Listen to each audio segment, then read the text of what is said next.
Hi everyone, welcome back to the channel. Today's video is basically a review as a whole of Dragon Ball Daima. Now I just want to preface this review by saying that if your feelings are easily hurt by someone else having an opinion that differs from yours on the internet about a TV show, this is probably not the video for you, because I am going to start off by giving the things I liked about Daima, but then I will be diving into the things about Daima that really, as a series, hurt it for me and made it an unenjoyable watch overall. Now, I want to start off, obviously, with the things that I really enjoyed about Daima. We want to start off on a positive note. The art and animation, they absolutely nailed it. You couldn't have created a better looking Dragon Ball series, in my opinion. The way that the Demon World was made to look with the first, second, and third worlds, the way that the art and animation was executed was top notch. The idea of fusion bugs and revive bugs, that was fantastic, which we'll get into in more detail later. The idea that everyone with pointed ears, or most characters with pointed ears, derive from the Demon Realm, and diving further into the Demon Realm and which characters are from where, such as the Namekians, fantastic. I enjoy them explaining the lore and expanding the lore. That is also great. But that's kind of where the positives end for me.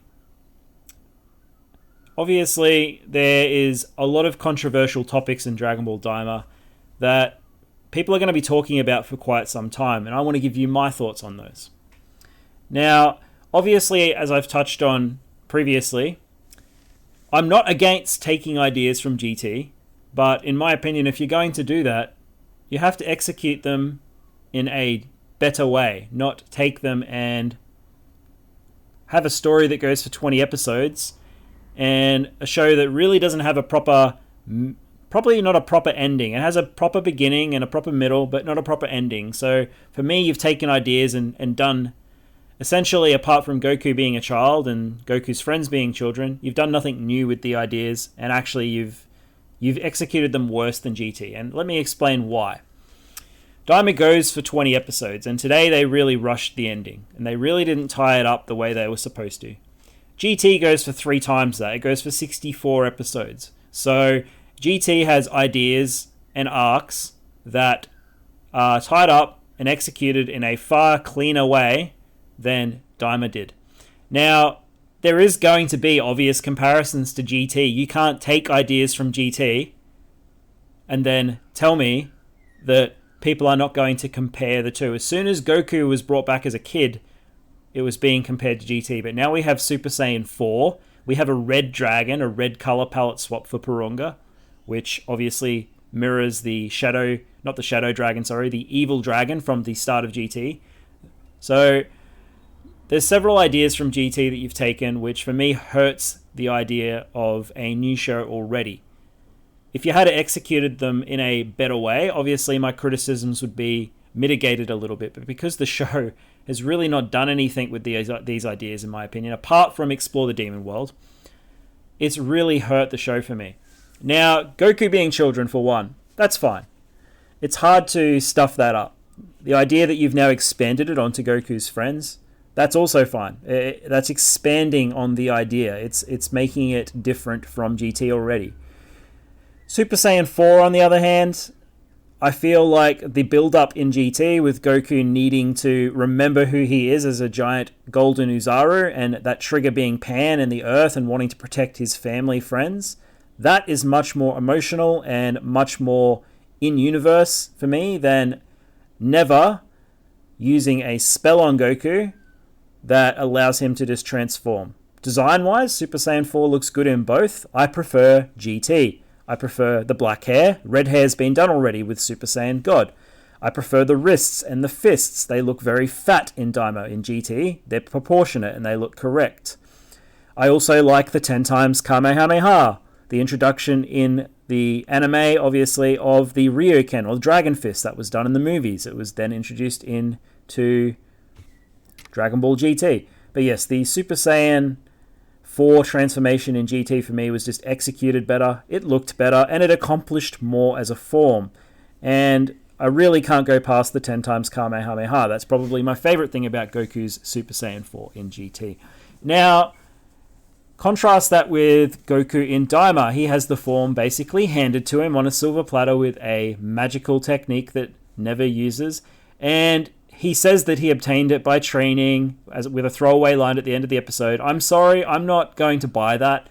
It makes no sense in the context of how he got this form with the magic being a trigger. I just think that the way I view it, as someone who's watched the show as well, the magic is what unlocked it. Now, they didn't even introduce a throwaway line at the end of the show where he said, "Oh, I can't access the form now. The magic has worn off." Or, "Once I've left the demon realm, I can no longer access that form." That would have taken you 5 seconds to put that line in, and you failed to do so. So you've not closed that plot point up, and now there's going to be arguments about canon in Dragon Ball Daima, which I'll get to later. I also want to say that Super Saiyan 4 in GT actually accomplished things. It beat Baby. It was able to beat the 1-star dragon before he absorbed the other Dragon Balls. The 1-star dragon being Sin Shenron in the dub, where they give the terrible dub names. I don't recommend you watch the GT dub. Watch it subbed if you'd like to actually enjoy it. This form in Daima basically did no better, in my opinion, against King Goma than Vegeta's Super Saiyan 3 form. And what I mean by that is Vegeta as a Super Saiyan 3 and Goku as a Super Saiyan 4, which he officially called it in this episode. We already knew it was called Super Saiyan 4, but he actually called it Super Saiyan 4 in this episode. They both accomplished nothing more than the other. Vegeta beat Goma, I would say, twice in his Super Saiyan 3 form. And the way that it's written or drawn, however they showed it on screen, Goma was coming back from like he was being erased. The way Vegeta hit him with that final flash, it was like he was animated to sketch, and he came back. It's like the third eye generated a new body for him. That's the way it was shown on screen. Goku did nothing new or better than what Vegeta did as a Super Saiyan 4. So he accomplished nothing. And this is not like the argument for Super Saiyan 3, where you can go, well, Goku as a Super Saiyan 3 did nothing with that form. Well, no, he bought time for Trunks to get the Dragon Radar. He also bought time against Kid Buu for Vegeta to come up with a plan to defeat Kid Buu using the Genki Dama or Spirit Bomb. He also defeated Hirudegarn with this in the movies using the Dragon Fist or Ryoken and Super Saiyan 3. And if you also want to include it, he beat Janempa's first form using Super Saiyan 3. So I'm sorry, GT Goku and Daima Goku are on completely different levels. At least GT Goku can actually accomplish things with this form, and it looks good. Now, the whole idea of him not being able to access this form in Super, I don't know how to feel about that now, because he said he obtained this form via training, and the magic was just a trigger. That's really poor writing, in my opinion, because you can't really explain this form away in Super now. So, for me, Daima is now in the same category as GT. It's a side story.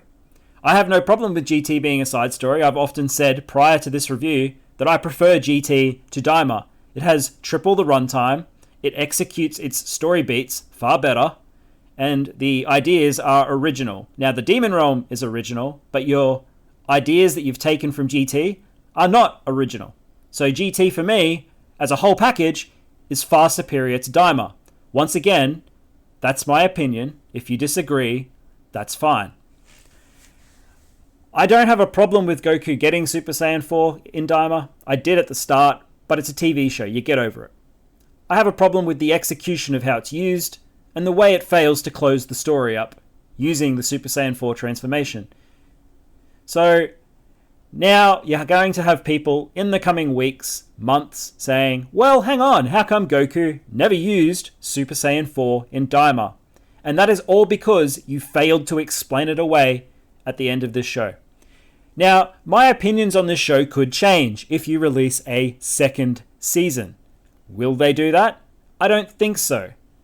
The other problem I have is people will say, well, hang on, Goku may get this form in Super in the manga when Toyotaro writes more manga, and they'll explain it then. I'm sorry, that doesn't fix the here and now. I'll tell you what else doesn't fix the here and now. Releasing notes about the form after the show has already finished. I'm sorry, you can't explain something away in note form after the show's finished. That is lazy and poor storytelling. And I love Akira Toriyama. I love what he's given us. I'm not speaking badly of Toriyama, but I can criticize his work even after he has passed. And I'm sorry if you had have released a note on Super Saiyan 4 if you were still alive. It's poor storytelling. If Toyotaro writes it into the manga and explains it, it's poor storytelling. You have not closed it up in Daima. It's poor execution, any way you look at it. The other thing, which I said I'd touch on earlier, the fusion bugs, okay? The fusion bugs, I don't have a problem with them not being used. I have a problem with them being introduced and not being used. If you're going to introduce Super Saiyan 4 to basically make people fanboy out over GT's best form, why introduce fusion bugs and not create a new fusion, whether it be Goku and Vegeta, Piccolo and Neva, and use that new fusion to sell toys and DLC for video games? Why introduce the bugs at all? Why not introduce the revive bugs to be a replacement for the Senzu, and instead just not introduce the fusion bugs? Complete waste of a plot point. Why introduce it? You fully expected when Goku dropped the fusion bugs that someone would pick the bag up and use them, whether it be Goku, Vegeta, Piccolo, anybody. Even Majin Ku and Majin Du would have been funny. But no, you missed that too. You shit the bed. You shit the bed with the ending. You shit the bed with the execution of the fusion bugs. Now I get, some people are going to say, oh, but the fusion bugs were just there as kind of a misdirective. It was there to kind of trick the viewer into thinking, well, that's how the show's going to end. Well, I'm sorry, there was nothing original about the bait and switch they did here either. You have a villain who was essentially defeated by Vegeta, essentially defeated by Goku, but this third eye artifact keeps bringing him back to life. I don't have a problem with Majin Ku having a comedic scene where he knocks the eye out with the book. That's fine. I don't have a problem with that either. I do have a problem with Glorio standing on the Tertian Oculus, which is supposed to be this all-powerful relic or artifact. That's what it's been shown as on screen, and now he can just stand on it and destroy it. Hang on, this is an item that has lasted hundreds of years in the Demon Realm after Demon King Dabura took it from his father. It got lost. It's been in the Demon Realm for the last several hundred years, and it hasn't been destroyed yet. Glorio can just stand on it and destroy it. And to further throw insult into that, or insult to injury, or salt in the wound, there's two more of them sitting in a jar in the same shop Goku bought the revive bugs from. So you have an item that is no longer an artifact or a relic, which is what it's been built up to be. Now, I guess that is a comedic plot point and a bit of a twist, so that in itself is not too egregious. But what is egregious is the fact that it wasn't executed well also. This was all rushed in the last episode. It was really poorly done. So you have this villain who was built up to be near indestructible and unbeatable, and it just takes a comedic tap on the back of the head 3 times with a book to knock the eye out, and then Glorio stands on it. And they're not even unique. There's multiple of them. Heck, you can maybe even make more in the Demon Realm if you take this from a creature or a monster. Who knows? So I feel like they've alluded to a second season here by showing the jar with the other 2 eyes in it, and it's probably not going to go anywhere. So that's the problem I have with that. Where to even go after this? There's so much to talk about. It really is disappointing, guys. 20 episodes, you've really got to do things properly with a beginning, middle, and end. I feel like the beginning and the middle really weren't so bad. You know, I can even praise Neva as a character. He's a great character.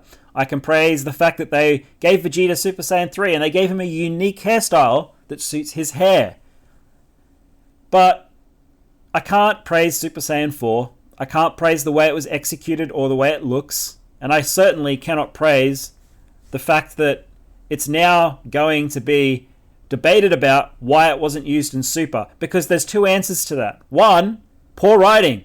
Really poor writing is one. Secondly, the in-universe is poor writing.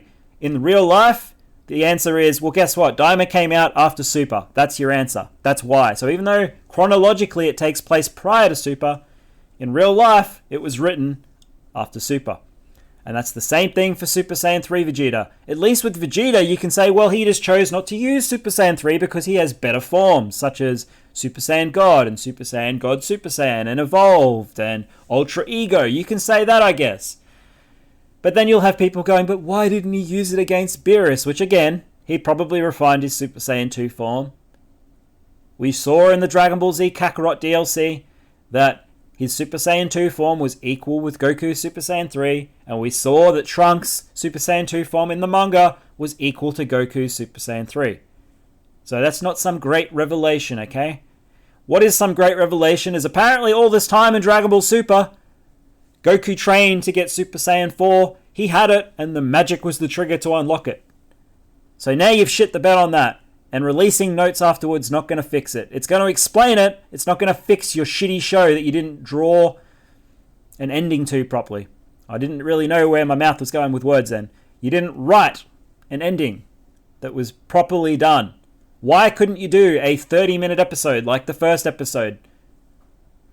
You know, the fans seem to come up with better ways to execute this stuff than the bloody writers of the show. I would have rather not had this show than had this shit at the end. Because for me, as I said earlier, I have to put this in the same category as GT. I'm sorry, it's a side story. It doesn't fit in Super unless you explain it later. And if you explain it later, that still leaves a sour taste in my mouth for Season 1. If you write another season, maybe I can go back and look at it a little more fondly. But we don't know if we're getting that. And I have to review the show based on what I've just seen, based on what I'm reviewing of Season 1. There is no Season 2 at this point. And this kind of, you know, the whole canon debate is really going to irk me, but I'll just give my thoughts on it once again. There is no canon in the anime, because it all contradicts itself, okay? The only canon, if you want to be super critical, is the original volumes of the manga. Toyotaro wrote Super for the most part in manga form, with help from Toriyama. So if you want to include that, go nuts. But it can't be in the same universe as the anime because they contradict each other. And if you want to argue that Daima is canon with Super Saiyan 4 and GT's not, I'm sorry, you're a fucking idiot. And I'll tell you why. GT is a side story. It doesn't fit into Super. Daima is a side story. At this point, it doesn't fit into Super. So at the end of the day, you only enjoy the canon is the original books, and that's it. There's no other canon. The anime is all canon. GT is a side story. Daima is a side story. Pick your poison. Which one do you like more? You can start off with Dragon Ball. You can go into Dragon Ball Z. You can then choose, you know what? I'm ignoring Super. I'm going to go watch GT instead this time. Or this time GT's in an alternate universe. I watch Super because it's got manga. And that's the main timeline. But as I said, the manga and the anime don't line up. So the really only way to have canon is to just acknowledge the books. And only the books. So if it's an anime that doesn't have books, it's not canon, is it? Daima doesn't have fucking books. So get over yourself and just enjoy it for what it is, a side story. That's only aimed at the people who are stupid enough to say Dragon Ball Daima is canon and GT is not. That's not aimed at all of you listening, just so you know. Now, I'm happy to hear your thoughts down below. Keep it respectful. I have no problem with anyone having an opinion that opposes mine. I don't get my feelings hurt when someone doesn't agree with me. But I won't cop people being assholes in the comment section. If you really like Daima, that's great. You just have to tell me you like Daima and the reasons why. Don't be a douchebag. I'm not interested. But yes, this was a really disappointing end to the series. It could have been so much more. It could have been a double-length episode for 40 minutes. It could have been a 30-minute episode like the first one. It was neither of those. We got what we got. And honestly, I would have rather got nothing than got this. That's my honest opinion. Because it's just going to create more arguments. It's just going to create more problems. And this is the problem with these Japanese men and these old Japanese men that run this fucking show. They don't think ahead. They have no foresight. They have no planning. They just take what Toriyama says, come up with ideas, and they shit the bed consistently. They shit the bed multiple times in the Dragon Ball Super anime, and yeah, they've shit the bed again here. Obviously, the art and the animation looked fantastic, and you cannot critique that. You can only praise that. The concept of the Demon Realm, again, you can only praise that. You can't discourage them from taking that route. But oh my god, what a way to write the last 3 episodes. You basically have just... Yeah, if you like the fighting elements of it, fantastic. You're going to enjoy the fighting. There's no problems with the fighting. The fighting, the choreography, it's fine. It's Dragon Ball at the end of the day. But in terms of if you like a good written story, well, I'm sorry, but factually, not opinion, factually GT shits all over this from great heights. From great heights. Because at least GT has a beginning, middle, and end. You can say what you want about GT, but at least it has a beginning, a middle, and an end. And at least the ending is spiritual, it's in tone with the show, and it's actually unique and different. It suits Dragon Ball. But give me your thoughts down below on what you thought. This is just me ranting. My opinion's not going to change on this show unless they release Season 2. I'm sorry if you want to release notes on it to explain stuff away. That's not going to cut it. That doesn't fix your shit storytelling. But this has been a rant from Super Jaiyan. I hope you've enjoyed, and I'll talk to you guys later.